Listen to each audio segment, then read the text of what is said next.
Isa pong napakalaking trahedya po ang pangyayari po na ang isa pong barko na nagngangalan pong MV Dali po ay tumama po sa structure po ng Francis Scott sa Key Bridge po sa Baltimore, Maryland, na naging resulta po ng pagkamatay po ng ilang workers doon. Ito po ay sa kadahilanan po na ang barko po na yun ay nawalan po ng power nang ito po ay naglalayag po sa under pilot command.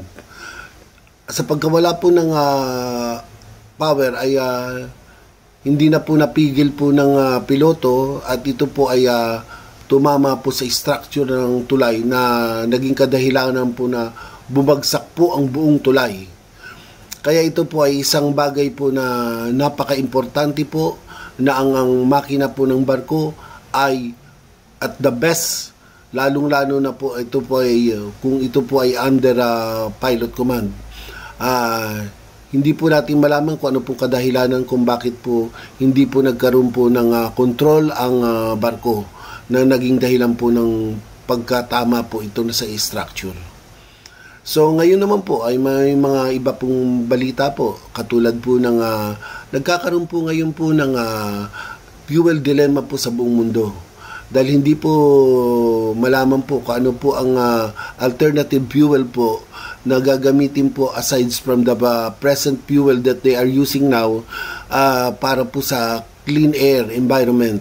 So, ngayon po ay nagkakaroon po sila ng pag-uusap kung ano po ang dapat pong magamit. Other ship are already transition to ammonia, the low plus point. So ito po ay panibago pong paglulunsad po ng makabagong pong paggamit po ng energy na hindi po masisira po ang ating environment. Na sana po ay ito po ay aabot po ng around 25 years daw. At ito ay pinag-uusapan pa ng mga shipping industry at tayo po ay magkaroon po ng mga isang footage pong hiram.